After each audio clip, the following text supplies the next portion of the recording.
What should creationists think about feathered dinosaurs?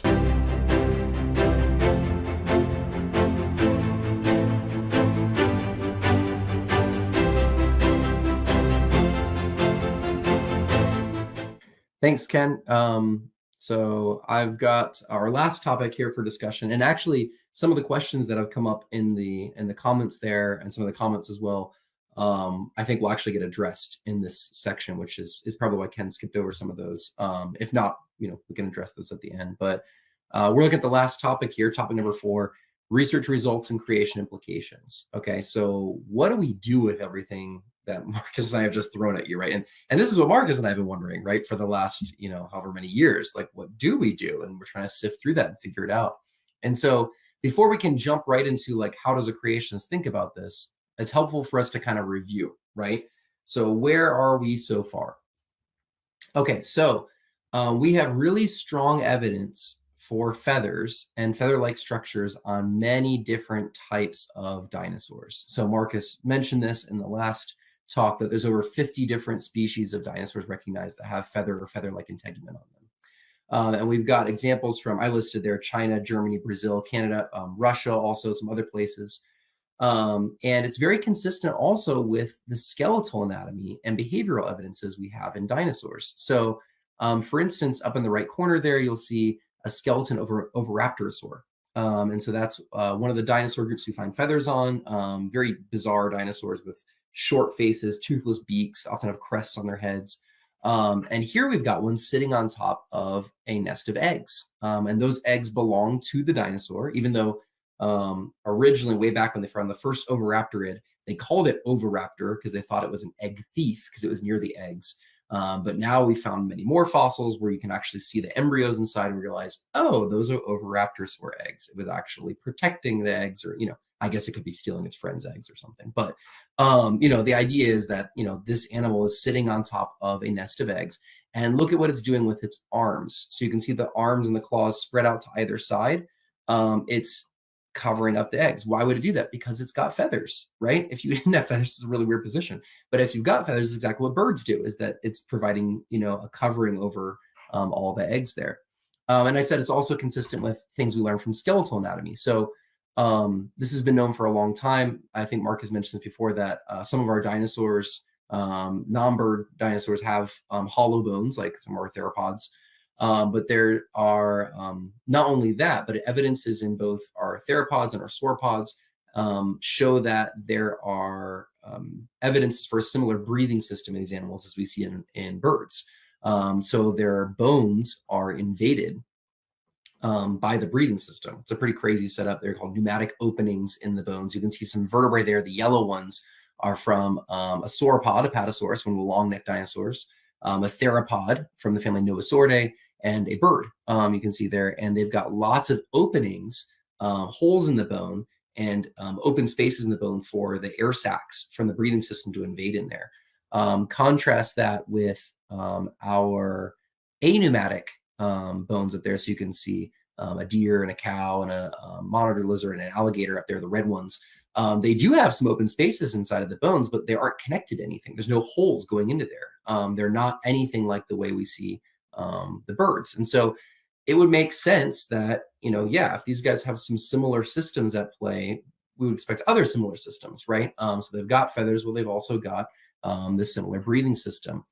And it's also consistent for what we know about pterosaurs. So several of you were asking about, are there other animals that have feathers other than dinosaurs? Do we see, things that are similar to dinosaurs with feather-like structures?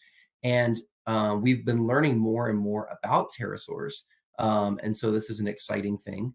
I'll go back to this slide. In the lower right corner there, you can see a silhouette of an enterognathid. And the enterognathid, there are different filaments pointing to different parts of the body where they're finding them. So enterognathid's are these really tiny pterosaurs, kind of think of them like little bats. They're the only pterosaurs that have, like, instead of big, long, narrow faces, they got really wide faces, kind of look like frogs or like a Muppet if they're looking right at you. And they're probably insect feeders. And we've known for a long time they have these little bristles on their faces. We've known other pterosaurs have fuzzy covering on them. It's called pycnofibers. They gave that name because we didn't know what they were. I'm not sure what they are. But a paper came out in 2019 where they argued that the filaments on this anaerognathed specimen, actually two different ones, that these are actually feathers, and that's because they branch. And so you can see there's different types in different parts of the animal. And a paper responded to it, arguing, no, these aren't. In fact, they were trying to argue most of them aren't even integumentary filaments at all.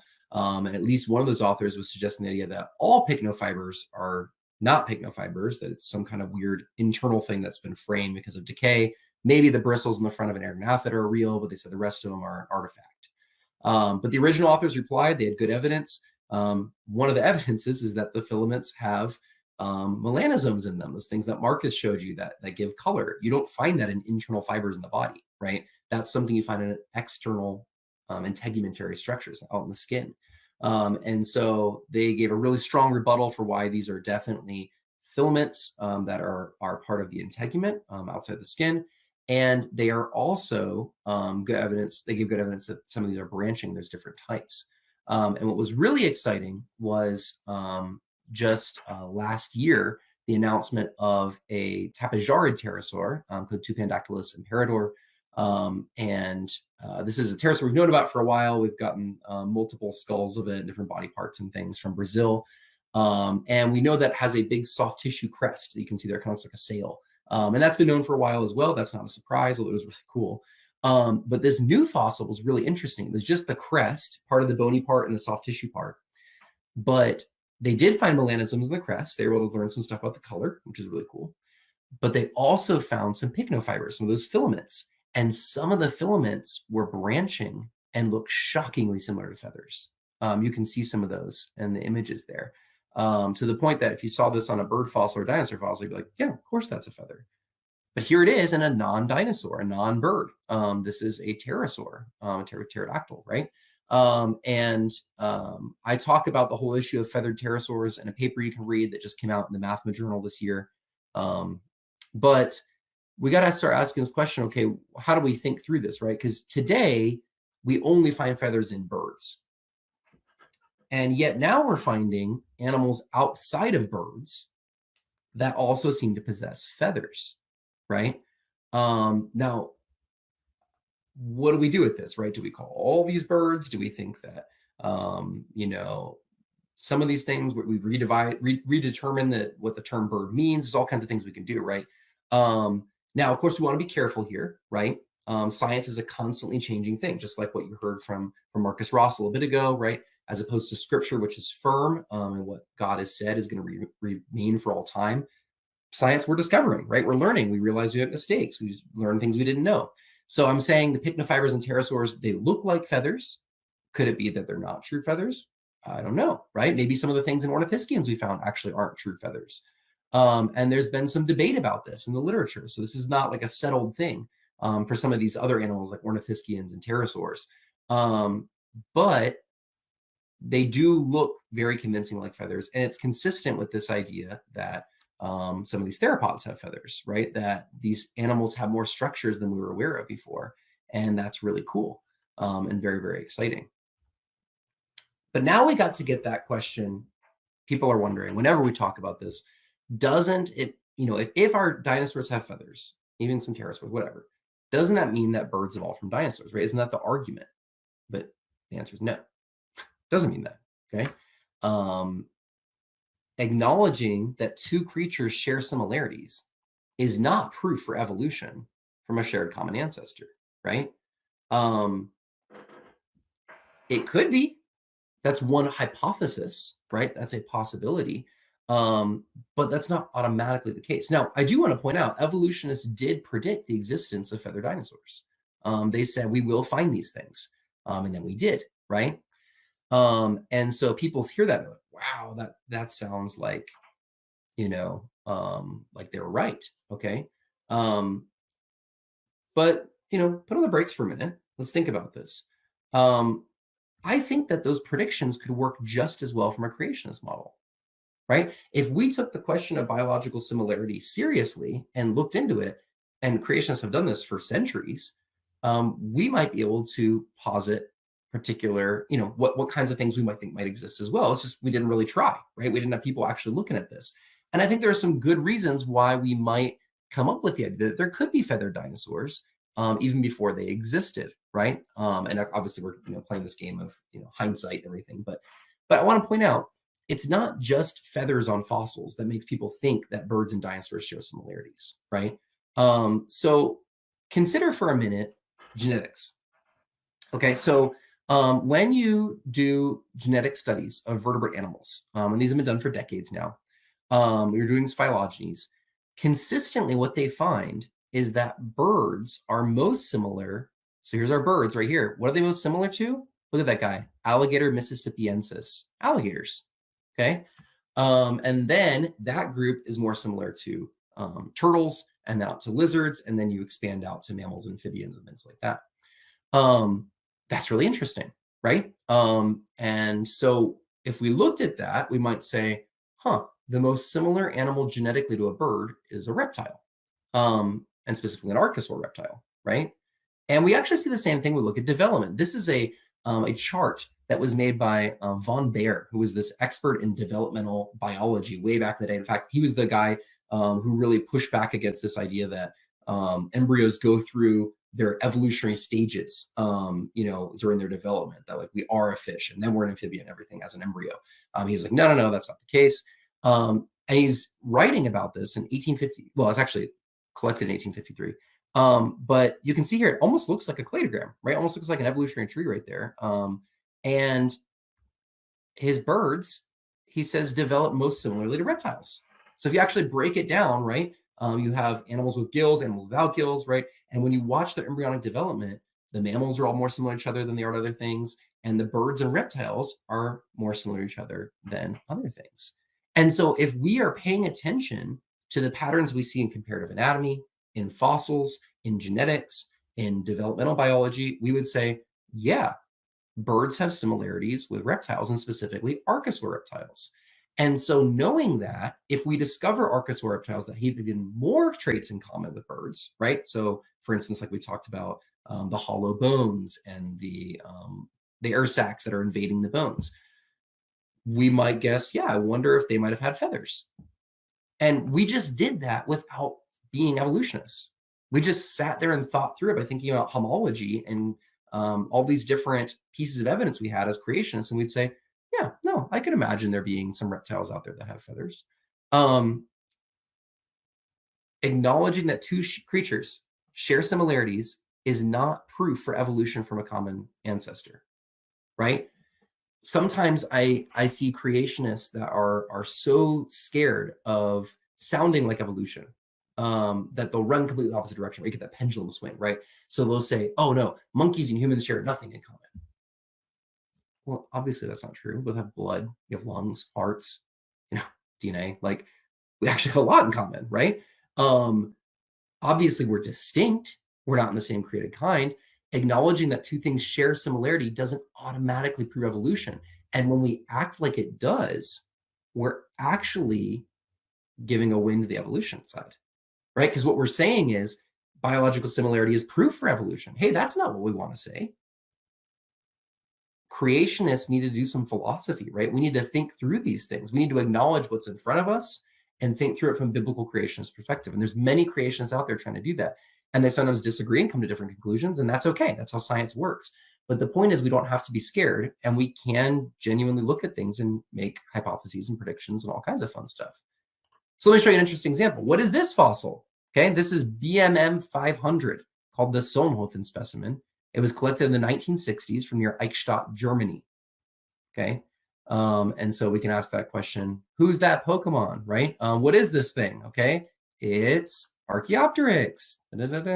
Okay. When they originally found this, they thought it was a Compsognathus, thought it was a theropod dinosaur. And it wasn't until Peter Wilmhofer studied this in 1988 that he realized, oh, this is actually a fossil of Archaeopteryx that doesn't have feathers preserved. Okay.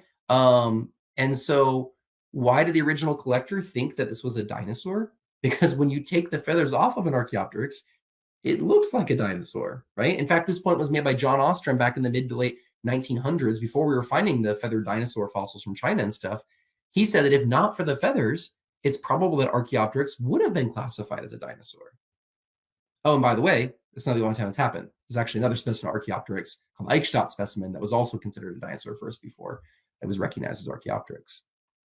So now that we see that there's all these things that are similar, there's these links that we can see. Once again, the evolutionist is taking those links and making transitional forms out of them, right? They're connecting the dots and they're saying, I see evolution. Well, what do we do as a creationist? How do we deal with the fact that there are similarities biologically between birds and between dinosaurs? Well, one of the things we can do is what's called baraminology. So I saw somebody in the comments was talking about created kinds, right? This is the study of created kinds. And so different creationists have attempted to apply baraminological methods to look at feathered dinosaurs. So Garner et al., you can see that was an ICC paper back in 2013. They looked at fossil birds, dromaeosaurids, so like Velociraptor and Microraptor and those guys, and the troodontids. So you remember the conductor on the dinosaur train, he was a troodon, okay? They want to figure out, what do we see here? And they found evidence for discontinuity between birds and dinosaurs, okay? And then in 2018, I worked with some other colleagues, Matthew Spites and Matt Patrone. We looked at a whole bunch of different types of feathered dinosaurs, okay? So if we put this chart up here, and you can see these different recognizable groups of dinosaurs that we found feathers on. And then at the bottom there you have birds. So we looked at each one of these. We did several different analyses. And what we found was each time you recognize a group, guess what?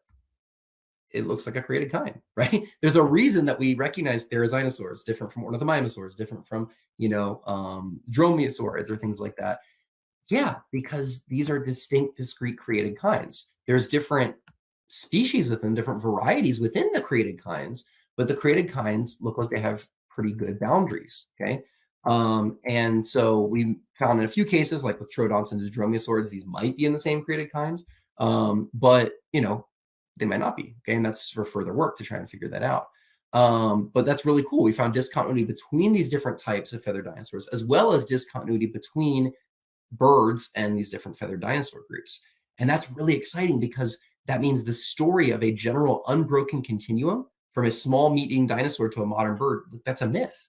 That's a story you can put on the data. It's one way to interpret it. But as we're looking at other data, we're realizing that's not the best story here. The series is punctuated by discontinuity, which is exactly what creationists would predict. However, there have been some creationists who disagreed with some of our results and our reasoning. So Shirhadi et al., 2020, I mentioned there, published in Journal of Creation. They did some new analyses where they challenged the idea that Archaeopteryx might be continuous with dromaeosaurids, which is one of the things we presented in our paper.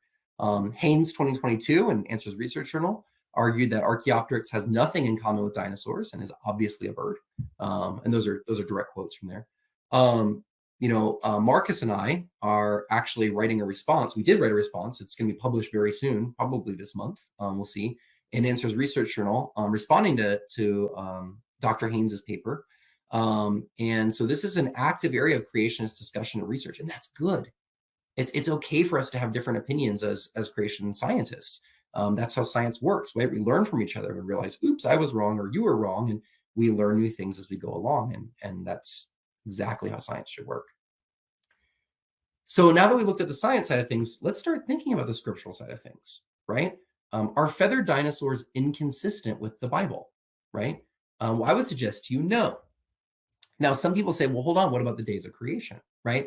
Because birds are made on the 5th day of creation, agreed. Whereas land animals like dinosaurs, right? So you think about something like, I've got a Coelophysis here, or you think about like a T-Rex or something, you would think that's a day 6 animal, right? That's something that was created as a land animal. And that kind of seems like, okay, well then how can you say that there's, feathered dinosaurs? Well, I don't think that this logically really follows, right? Because let's say, what day were mammals made on? Okay, we might be tempted to think, well, yeah, day 6, right? We got our wombats, our red pandas here, okay? These are land animals. But hold on a minute, there are also flying mammals, right? There's bats. And in fact, when you read Leviticus, a bat is listed as a type of bird, right? So I think in Hebrew thinking, this is probably a day 5 animal. So here we have a category of animals, taxonomic category, where some are made on one day and some are made on another day.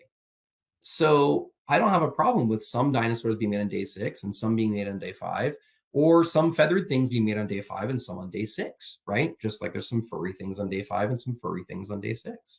And in fact, the Hebrew word that's used in Genesis 1 isn't bird, it's that winged category, the winged flying thing. So bats fit into that category in Leviticus. And so I don't think we need to worry too much about this. We're confusing modern taxonomy with how Hebrew people were talking about animals. The Bible is not presenting for us a taxonomic scheme, right? A scientific taxonomic scheme for us to use. It's just telling us what day God made things, and he can make them however he wants to make them. And he told us how he made them. He made flying things and swimming things on one day and land things on the other. And so those are general categories, and we can kind of sit there and think through what they mean, but they're in no way controlling how we classify things today. Now, major creation organizations, for the most part, concur there are feathers on many of these fossils. There's some debate. Some people might not accept the things like on Skiromimus we saw, or Sinosauropteryx as fossils, but Microraptor, pretty much everyone's in agreement. That's a feathered fossil. And so some of the creation organizations, what their kind of response to this has been to call what we would call dinosaur fossils with feathers on them, they'd call those birds. Whereas the other dinosaurs, they would call dinosaurs, right? So here we got Microraptor on the right, Deinonychus on the left. Microraptor in their scheme would be a bird, whereas Deinonychus would be a dinosaur in the other scheme. And Marcus already addressed this, so I don't need to go into great detail here, but essentially, we find this problematic because you're taking two animals that are in the same family and you're separating them out, and you're like, well, this one should be in this taxonomic group and this one should be in that taxonomic group just because of feathers. But when we didn't find feathers in Microraptor, it fit all the check marks, right? Go down the list. It's a dromaeosaurid. It's clearly a dromaeosaurid. So it'd be better to say, if you wanted to, all dromaeosaurids are birds. That might be a better division to make. And, the term bird is not a Linnaean taxonomic term, right? It's not aves or aviale or something. It's a general colloquial term, bird, right? And so we can debate about what exactly is a bird. Do you want to draw the line there or draw the line there?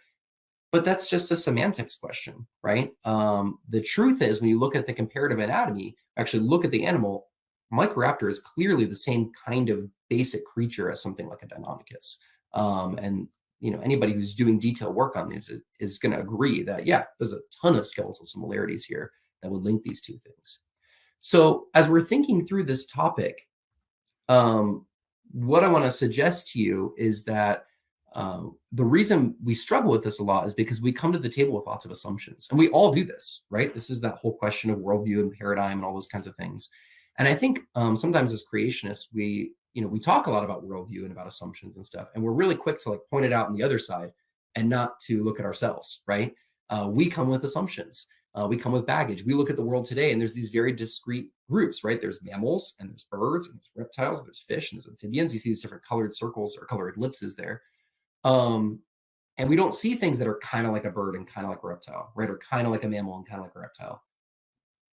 But the fossil record does have things like that.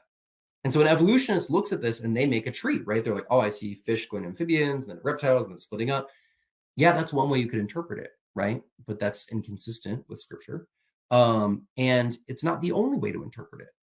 In fact, when we look at it zoomed out like this, yeah, we can see all these connections and think of it as a spectrum. But when you zoom in, you can see discrete units, right? We're seeing more in terms of how God chose to design things, the bigger blueprints that he used, than we are seeing any kind of like a continuity of life in terms of evolution, right?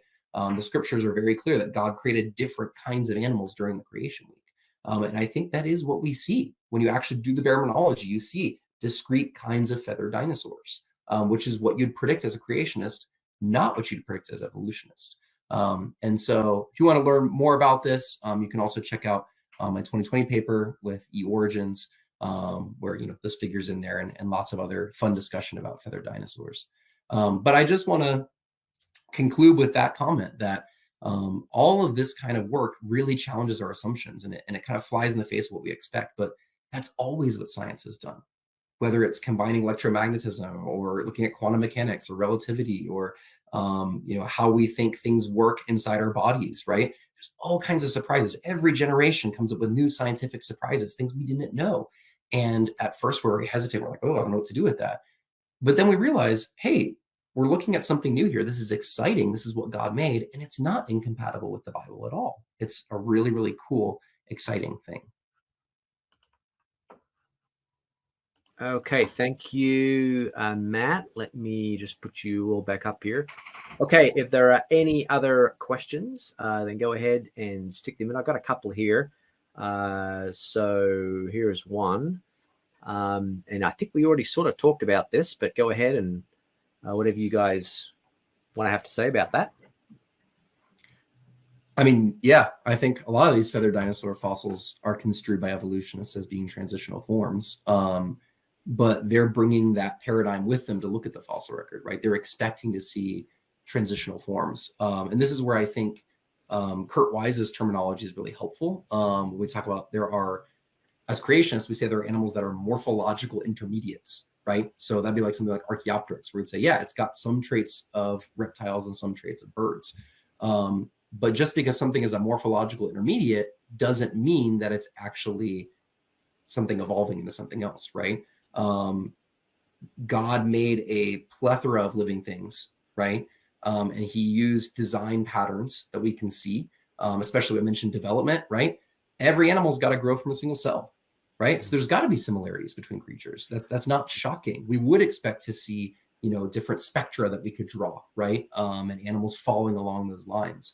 But I don't think what we see is what I was pointing out with Baraminology earlier. I don't think we see an actual unbroken continuum from something like, an unfeathered theropod all the way to, a crow, right? It is actually punctuated by lots of examples of discontinuity, discrete created kinds. Excellent. Here's another one. Now, again, I think you've sort of addressed this, but maybe you can have a quick look at that. So other dinosaur resembling creatures that show evidence of feathers, I think that's our pterosaurs. And my personal guess is that these pycnofibers we see on pterosaurs are probably homologous with feathers. They're probably the same kind of structure, developmentally and anatomically, and I think even chemically. My main holdup actually for a while on whether or not we should call these things feathers was the alpha keratin, beta keratin issue, because when they started testing these pterosaur feathers or pterosaur pycnofibers with, looking at the chemistry of them, they were coming up as alpha keratin, and they're like, that's really weird, because that's what you wouldn't expect to find that in feathers. And I'm fine with the idea that they're something else entirely. I think that'd be cool, right? But now that they're doing this new research showing that it turns out under certain conditions, beta keratin actually will fall apart and become alpha keratin. And that makes more sense than of what you're seeing with those pterosaur fossils. Excellent. Yeah, look, I mean, that was fascinating what you had to say about the continuity issue.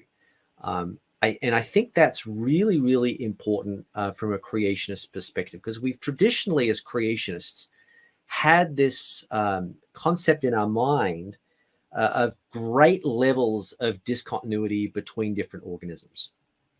And what we're starting to see is, when we look at the fossil record, is that there's much more continuity than we once thought was the case. But as you said, first of all, back in the 19th century, 18th and 19th century, a lot of Christians were actually already thinking in those terms. In fact, they would have been thinking a lot more in terms of continuity than we do today. So it's kind of interesting how those ideas sort of went away. And I guess most creationists don't know that in scientific history, that was actually quite common for scientists to talk in terms of continuity, because that's the way they thought God had designed things in this continuity with a spectrum of continuity. So it's kind of interesting how those ideas just sort of got suppressed, or they went away, and modern creationism began to think in terms of great levels of discontinuity. And so now, when we see continuity in the fossil record, there tends to be dissonance with modern creationists, I guess, because of, what do you think, Matt, Marcus, because of, I guess, how we've been conditioned as creationists? What do you think about that? Yeah, I mean, I think you're right, Ken. Like, I think there's a natural tendency to think in terms of discontinuity because we want to stay far away from evolution, right? We don't want to sound like evolution, and I get that. I mean, it's the same thing with any theological issue, right? When you're in a Baptist church that doesn't want to sound charismatic, you know, like keep your hands down, you know, like and the thing is, you know, I think we have to find that direction of, okay, we want to represent what's real. We want to understand what's actually out there. You know, either what does the Bible say? What do the rocks show us? What are the fossils that are there? You know, what are the living things? All that kind of stuff. And it makes sense. There has to be both discontinuity and continuity, right? There has to be discontinuity because otherwise we couldn't tell things apart, right? And we clearly can, right? That's what we do and all the time. Not even as scientists, right? Like, I recognize which human being is my wife and my children, right, as opposed to other human beings. But there's also continuity, the fact that I recognize all my children as human most of the time, right? Like, I can look at my, you know, other human beings around me and I say, that's a human, right? There's continuity there. And so we have to obviously think in terms of both. And I think it's tempting to just want to go fully one way or the other because it's comfortable, right? Anytime we have to get in that gray area, things always get more challenging. Yeah. You gave a really good example there as well, just with human development, that, you know, we see humans developing from a zygote and they go through infinite numbers of iterations to become a baby. And then they go through infinite numbers of iterations again to become an adult and eventually, you know, a fully mature adult and an old person. And so it's interesting that you can pick any of those different points in that developmental scheme, and the morphology is very different from another time, right? So, you know, a zygote's very different from a fetus, and a fetus is very different to a 3-year-old baby, and a 3-year-old baby is very different to a grown adult.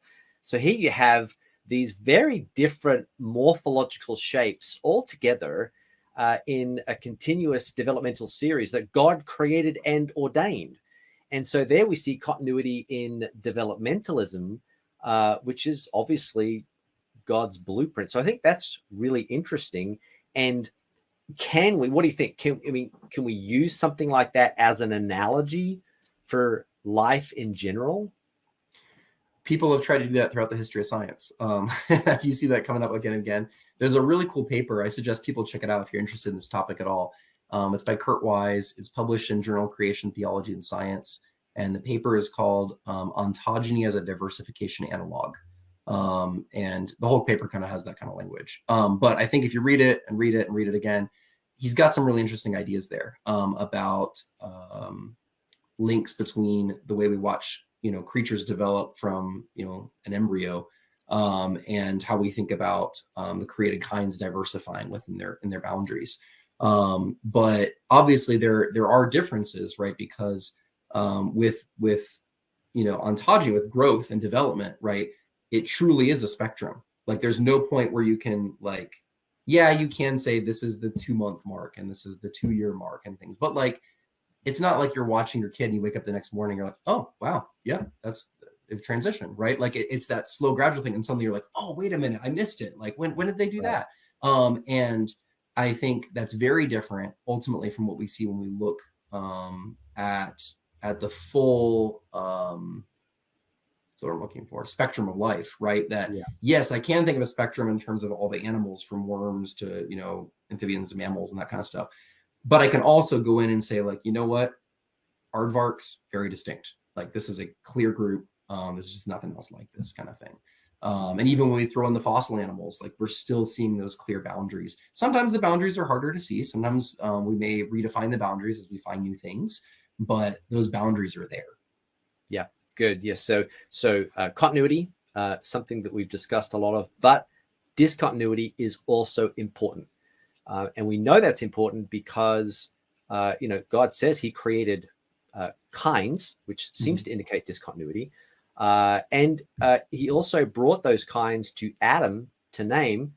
And if there was some, you know, infinite number of iterations between a dog and a cat, that's going to be a bit hard for poor old Adam. So obviously there was discontinuity with the animals that God created, but at the same time, continuity. And so just some interesting perspectives that I think we need to be thinking of. And I'll pop some links down in the description as well for some videos that I've made on that for those who are watching later. Okay, I do have a question here that I'll pop up. So do you think we need to expand our arguments about discontinuity to take into account the depositional environment of the place and time where supposed traditions should be found? He's got it at me, but I'm guessing it's all three of us can go. No, you have to answer this, Ken. Your name's right out there on it. Yeah. Well, I mean, I would say absolutely. We do, right? Because continuity, I don't think continuity in and of itself is like a piece of evidence number one in favor of evolution. And neither should it be evidence in form of, piece of evidence number one in favor of creationism. I mean, continuity is it's just what it is. It's continuity. But if you find continuity in the fossil record, that's another area that's certainly going to support an evolutionary paradigm. And so I think it is important then for us to be looking in terms of continuity and how that fits in with the fossil record. So, for example, you do see continuity in fossil forms of horses. So you've got Mesohippus, and I mean, we could go right back to Hyracotherium if we wanted to. But I certainly know that certainly from most conservative creationist perspectives like Anston Genesis, except Mesohippus in the Equus family. And so we do see continuity in the fossil record. And so that would certainly support, I wouldn't call it, evolution. I'm going to call it diversification, because I think that's a better term for creationists to use. So you can see that continuity working biologically. But there are other times in the fossil record. So, for example, and I've done some videos in this, and again, I'll put some links there. You do find, so-called continuous fossil sequences out of sequence. They don't appear where they should. And so, for example, you see a lot of these, we're talking theropods, you see a lot of these so-called more primitive forms appearing well above the more advanced forms with fully plumaceous feathers. And so that you do see things like that in the fossil record, where they do seem to be, that's not where you would expect to put them. Now, that doesn't mean it's a no-brainer against an evolutionary perspective, because it might just mean the fossils haven't been found. But it certainly fits with a creationist perspective. So that's what I've got to say. What about you guys? Yeah, Matt had mentioned Kurt Wise before on morphological intermediates, and he also coined a term in the past of stratomorphic intermediates. So that's when you've got your morphological intermediates that are also in proper stratigraphic sequence. Yeah. And how many times does that actually happen? And in some things, it does it rather well. You mentioned, Ken, the horses. You could throw in rhinos and camels, and a bunch of the other Eocene to present mammals. And for a good number of us in creationism, that's part of what we think is going on after the flood. For those of us who think that the flood boundary is somewhere in the Eocene or south of that, KPG or what have you. But a lot of us who look then at some of these mammal sequences and what seems to be happening to them, and recognize, okay, it seems like we've got the same family, superfamily, family suborder, whatever Linnaean system ends up being. But you see that in Mesohippus, you see Myohippus, you see Pliohippus, you see Merychippus, right? And you're like, these really look all like horses, and it's kind of going from mediums to small size, 3 toes on up to this. And yeah, there's branching and whatnot, but I can follow this line. And that seems to me to be a good evidence for the diversification within a kind. Our evolutionary colleagues think that's a good example of macroevolution. And depending on how one defines macroevolution, even I could say, yeah, if you're going to say it's above the species level, well then yes, it is, because we're looking at genera and whatnot. But as you mentioned, Ken, the dinosaur stuff, not so much. I followed in my presentation, I followed kind of the cladistic layout of those dinosaurs. And what that ends up doing is, I think, giving not a skewed perspective, but a particular perspective on the development, because you tend to see a bunch of the fuzzy things first. And then as you get into the deeper areas of Maniraptora with the dromaeosaurids and the troodontids and whatnot, then it's like, wow, everything's like fully plumed. But as you mentioned, you've got Archaeopteryx and some of your troodontids and things like that, or very similar to these sorts of things. They've all got feathers at a time, according to an evolutionary perspective, or at least an old age perspective. We don't have therizinosaurs yet. And those hairy pandas are not wandering around yet.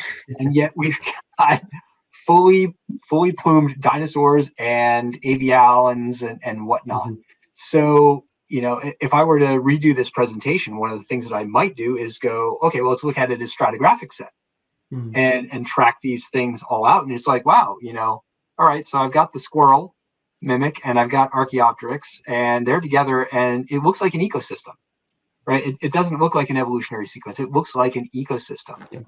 An example I would give to my students about trying to get their minds around that you can get what seems to be an evolutionary sequence through simple ecosystem destruction would be, okay, let's just say that there was like this massive flood that, came down out of the mountains and of Washington State and out into Puget Sound. And along the way, it wiped out your rivers and, your estuarine and into your oceanic communities. And you would be able to find things like weasels and river otters that were buried potentially in some kind of sequence around with, harbor otters and seals, right? Or something like that. And you could put together a very convincing argument of a, depending on how they got buried, of a terrestrial incursion by a secondarily aquatic mammal group, and that they became terrestrial again. Or you bury them in the opposite direction, and this is going to show you how these weasels eventually became seals, right? Or sea lions or what have you. And you could make a pretty good argument out of this, and yet you're looking at 5 or 6 different species that are alive all at the same time and simply living in different places. So to get to the question that Paleo Lucas was asking here, right? Yes, depositional environments and the time and the place in which transitions should be found is tremendously important. And what we see with things like this topic, or if we were talking about the whale fossils, or especially the earliest whale fossils, we find a bunch of those that are supposed to be in stratomorphic sequence in the same rock units or in equivalent rock units just on the other side of a mountain. And you're like, well, okay, so we've got the walking whales and the swimming whales pretty much together, or within like 2 million years. That's not enough time for evolution to produce these things. It looks like we've just got animals that are part of a big unit, big family of some kind, and they're in different ecologies and they're being buried. And in the post-flood period, where I think those fossils are showing up, if that is winding down catastrophe, then we have ample opportunity for lots of catastrophes to bury those animals in those ecosystems, and we can mistake the ecology for a evolutionary sequence. Yeah, excellent. Matt, have anything else to add? Nope, all good? Nope. Okay, well, I think maybe we should wrap it up here. We've been going for over 2 hours, so we'll give everyone a rest. I guess the last thing that I want to say is just going back to, I think, and I don't know if you guys would agree with me, just regarding feathered dinosaurs and how creationists are interpreting it because of the dissonance that's going on in the community. Am I wrong? Is the biggest thing here, is it come down to classification? Because it seems to me I just did some background reading for this discussion, looking at some of these Haynes articles and other articles. And it seems to me that everyone is in agreement, for example, for the most part, that Microraptor had feathers. And but what I was getting from those papers was, it's because it had feathers, I'm going to call it a bird. That seemed to be the takeaway. So I guess, I have heard creationists out there. I watch occasionally some of these, online social media platforms, young earth creationist ones, and creationists will say something like they're familiar with just a little bit of this conversation going on within creationism, and they'll say something like, dinosaurs didn't have feathers. And so my caution would be to those creationists out there that maybe side with the other creationist position, which is totally fine, is maybe not, well, definitely don't say that, because that gives people the wrong impression. I would say something more like Microraptor's a bird. If you're going to say something and that's what you're going to say, then at least say that, because then it doesn't sound like you're basically denying a whole bunch of fossil evidence.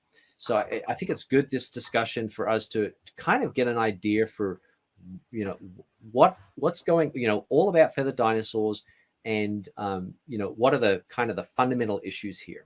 And it does seem to be down to taxonomy. If it has feathers, are we going to call it a bird? And I think we've already discussed, no, we wouldn't do that. When we found the earliest Microraptors, the people, the creationists who perhaps don't agree with us and others, would have called that a dinosaur. Does that mean when they found it with feathers, now it's a bird? And I think hopefully that's a great take-home point. If that's what we're going to do, then I don't think we can do that. That's obviously there's an issue there. So any final thoughts, guys, before we close this out? I think because going off what you're saying, Ken, why not just say, Microraptor's a bird instead of dinosaurs don't have feathers? Because people don't ask the question whether Microraptor's a bird, right? They ask the question whether dinosaurs have feathers, and I think it comes down to an apologetic thing, right? And I think this is the challenging part, where you have science and research meets like the public communication side of things and the apologetic side of things. And so when Marcus and I have talked to a lot of people, a lot of different creationists about this topic, Marcus, you can correct me if I'm wrong, but I think the number one concern I hear from people is, if we tell people that dinosaurs have feathers, they're going to get confused and think that we're saying that dinosaurs evolved into birds. And that's typically what I hear. And, Marcus had a really good comment at the ICC. He said, like, I'm going to butcher this. You did it better than me. But, essentially it was like, we always talk about, putting the cookies down on the lower shelf so that people can get them, right? But we need to start thinking in terms of giving a person a step stool and teaching them how to use it, And I think this is one of those opportunities where, I feel no need for the average person to have a great understanding of cladistics. I don't. I think even if I were an evolutionist, I would still just be like, hey, go get your groceries, do your thing. But when it actually intersects with what people care about, what they're interested in, we don't want to be people who shy away from saying, calling a spade, right? A thing is a thing. And I think we want to be really careful that we're not making apologetics arguments that are based off of our current, assumptions and thinking that aren't going to hold up. And obviously we can't know the future. We don't know how things work out. But as we're starting to see these things, I would just say, Ken, you're talking about what should a person say instead? I would say, birds did not evolve from dinosaurs, right? Go back to the basic idea of flying animals are created on a different day than land animals. Like that defeats that whole thing right there from a scriptural argument, right? And that avoids this whole discussion of, can there be feathered dinosaurs, right? And I think I've heard some other creationists who aren't paleontologists and have tried to talk about this, who have just said, if God wants to put feathers on a dinosaur, he can put them on there. Like it's fine, and I think that's how I would encourage people who are talking about this in apologetic scheme of things, to say, like, look, just because two things share something in common doesn't automatically mean that they share a common ancestor. And that's kind of the direction I would take it. Great. All right. Well, look, thank you guys. Does Marcus get to say anything? Do you want to say anything? Yeah, Marcus.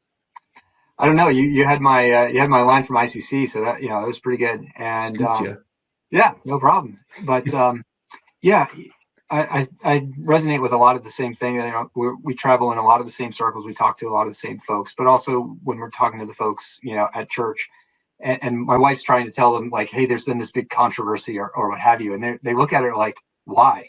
And they said, like, so, like, couldn't God, like you just said, like they're like, so couldn't God just put feathers on a dinosaur? And I'm like, okay, good. Yeah, I think so. I think that's all right.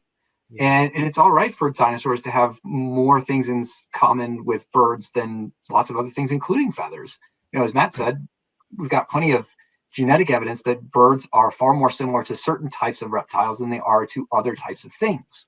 Yep. So given that we already knew from anatomy long ago that dinosaurs were most similar to birds and crocodilians, then it's not surprising that there are going to be a bunch of other things that show up along the way that show their similarities. And, so somebody asked me on Facebook, I think last night or so, why talk about this? Why would you go on YouTube and talk about dinosaurs and birds? Like, what's the point? And I would say the point is, remember a great line from Paul Nelson in the movie Expelled that came out back in 2007. And he said, to discover something true has a value of its own. Mm-hmm. And if it has any additional benefits, so much the better. So, the reason that we love doing science stuff, right? The reason why we get a hammer and hit a rock and hope that we find something fun, right, is not because we think it's going to make us rich or anything like that. It's not. None of us here have apparently hit that motherfucker, right? But we do it because there's an opportunity to discover something that God hid that has never been seen before. Right. And a couple of weeks ago, I was out in Pennsylvania with John Whitmore and a bunch of his paleo students at Cedarville. And we were at a trilobite locality in Pennsylvania. And I got to find a trilobite, and it was a pretty decent one. And they got to keep it, which disappoints me a little, I'll just say. I got my picture of it, but, but that's going to a student who's going to be doing her senior research project on this site. And so, they're cataloging and trying to find, all this stuff that's on a church's property. It's really cool. And stuff has been published from this locality in the past. And, so there's good science to be had all over the place. And everybody was there. I mean, it sounded like a bricklayers convention. It was just tink, tink, tink all over the place. It was great. And we're there and we're joyful because this is God's world. Let's go find stuff. And so why talk about dinosaurs and feathers? One, because it's amazing. These fossils are so fascinating and interesting. And also because I want Christians, and in particular creationists, to understand God's world to the best that we know it. And so we can avoid making arguments that are incorrect. And an argument that, would have worked in 1987 doesn't work now. Right. And it's really important because I run into loads of people who are like, I thought this was all solved in like the late 90s, early 2000s, right? Back when they were in college and they were interested. Right. And the reality is like, no, it wasn't solved then, at least not in terms of like science. I think theologically we were well grounded. Right. And I think scientifically we were on our way, and we're still on our way in science. I think we're better now than we've ever been in the past. And I sure hope that in 30 years, we're going to be far better than we are now. Mm-hmm. And so what that means is for us, as and all of us are educators, right? We've all taught college classes, high school, homeschools, whatever, right? We love the conveying of information and helping people to understand what the world is like out there. Yeah. And if we can do that, we're gonna have to do that all the time, so that people don't say, oh yeah, I thought that was solved 30 years ago, the last time I saw you on YouTube. Right? Hopefully they'll keep up with creation unfolding for weeks and months and years to come, so that they can find out as things change. What do we think about it? Yeah, excellent. All right, well, Dr. Marcus Ross, Dr. Matt McLain, thank you guys. I'm going to just take you off the screen right now as I close. Thank you, Ken. Here. Thank you guys, appreciate that. So, okay, so some of you who are watching, who watch me regularly, probably think to yourselves, well, something's missing. Well, there it is. So, yes, I didn't have my glasses on the whole time. Well, look, just to all the audience out there, thank you for participating. Thank you for the questions. Don't forget there'll be some links down there in the description. We did talk about homeschooling there a little bit. Got a new channel. Go check that out. The link is down in the description as well. You'll find labs and lessons to teach to your kids, homeschooling wise. So that's it from me. Ken Colson here at Creation Unfolding. Don't forget, again, pound the like button, subscribe, ring the bell for easier access, and we'll talk to you again soon. So here we're going to end the show.